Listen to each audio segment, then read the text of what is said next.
नमस्कार, मैं राहुल यादव। चंद्रशेखर आज़ाद की मुश्किलें थमने का नाम नहीं ले रही हैं।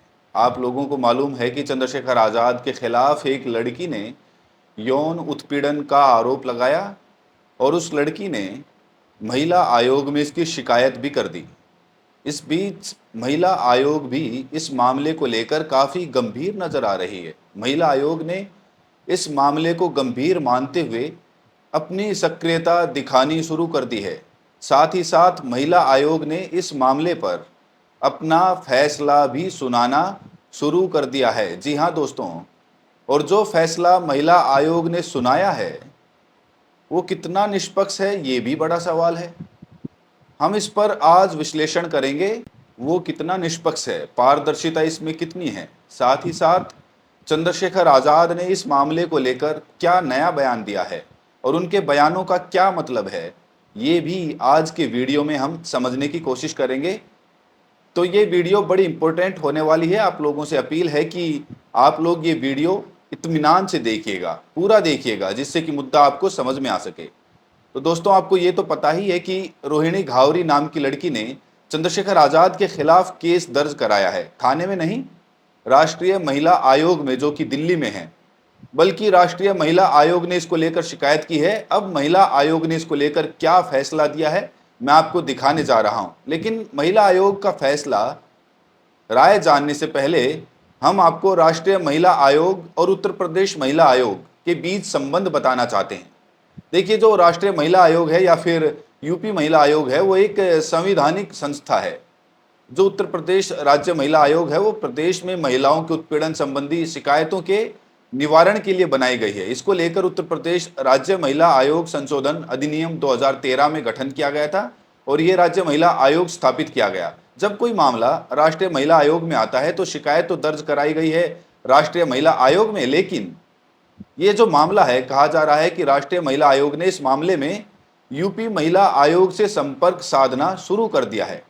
जो राष्ट्रीय महिला आयोग है, यूपी महिला आयोग से पूछताछ भी कर रही है कि चंद्रशेखर आज़ाद कैसे व्यक्ति हैं, कैसे आदमी हैं, क्योंकि चंद्रशेखर आज़ाद नगीना से सांसद हैं, बिजनौर के नगीना से सांसद हैं। लिहाजा इस केस में यूपी राज्य महिला आयोग की भी अहम भूमिका मानी जा रही है। कहा जा रहा है कि राष्ट्रीय महिला आयोग ने यूपी महिला आयोग से पूछताछ की है और पूछा है कि पता करो चंद्रशेखर आज़ाद किस तरीके के आदमी हैं। यूपी महिला आयोग की महत्वपूर्ण सदस्य मीनाक्षी भराला ने इस पूरे मामले में जो कुछ कहा वो बेहद चौंका देने वाला है। मीनाक्षी भराला ने इस केस में लगभग अपना फैसला सुना दिया है। चलिए दोस्तों, बिना देर किए हम आपको महिला आयोग के इस फैसले को सुनाते हैं, दिखाते हैं।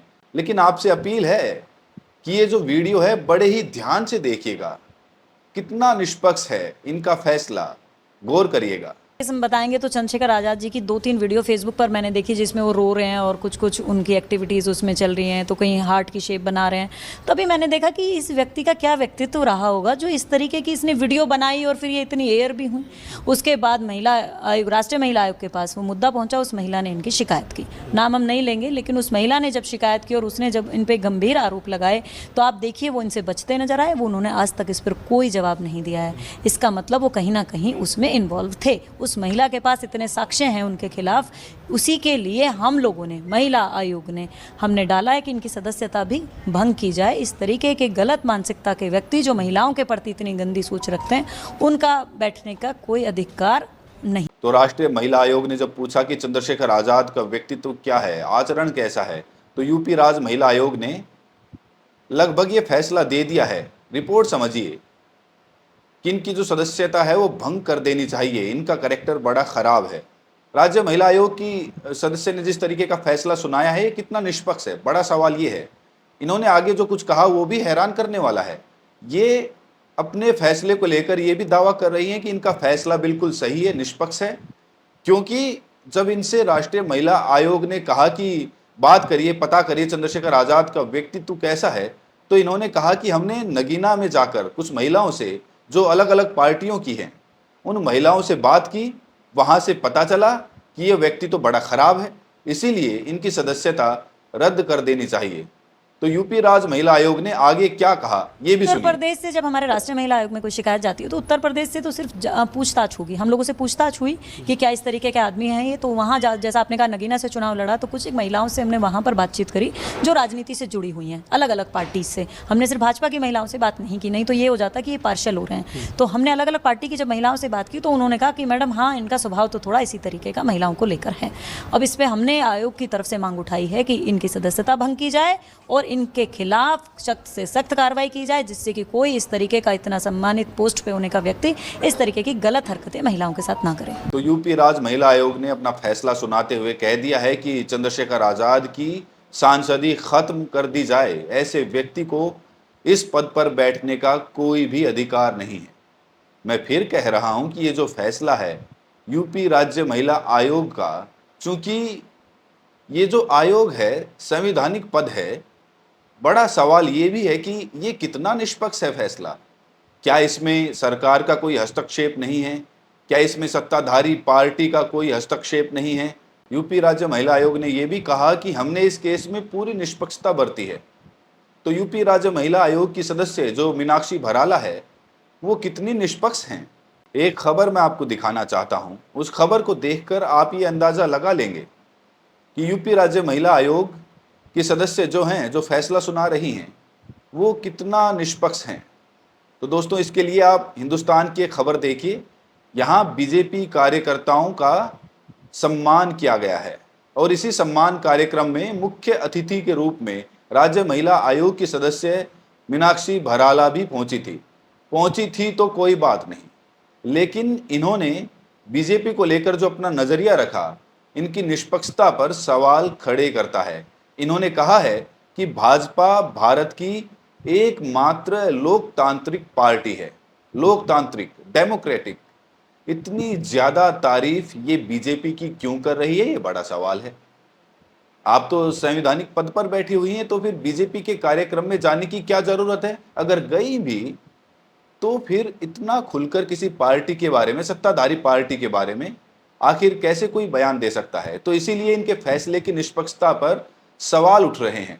और बड़ा सवाल ये भी है कि अगर संवैधानिक पदों पर बैठे लोग बायस हो जाएंगे, निष्पक्ष नहीं रहेंगे, तो फिर उस जनता का क्या होगा जो ऐसी संस्थाओं में विश्वास करती हैं, भरोसा करती हैं। इस बीच चंद्रशेखर आजाद का एक ताज़ा बयान सामने आया है। दरअसल वो हाल ही में पॉडकास्ट किया था, तो उनसे कुछ पर्सनल सवाल पूछे गए, जिसमें ये भी पूछा गया कि जो आरोप आपके ऊपर एक लड़की ने लगाया है, इन आरोपों को लेकर आप क्या कहेंगे? तो उन्होंने वही दो टूक जवाब दिया कि हम कोर्ट में जाएंगे, ये मामला कोर्ट में है। सुनिए क्या कहा उन्होंने। मैं कुछ कहूँ इससे कोई फर्क ही नहीं पड़ता है। मैं जो भी बात कहूँगा वो देश में न्यायपालिका है, उनके सम्मान का ध्यान रखते हुए मैं अपनी न्यायपालिका में बात रखूँगा। अच्छा। मुझे पता लगा कि वो कोर्ट जा रही है और मेरा न्यायपालिका में भरोसा है, तो मैं अपनी बात मजबूती से वहाँ रखूँगा। न्यायपालिका में पूरी मदद। एक तरफ चंद्रशेखर आजाद कह रहे हैं कि हम कोर्ट जाएंगे, वहीं दूसरी तरफ जो लड़की है उन्होंने राष्ट्रीय महिला आयोग का रुख किया है।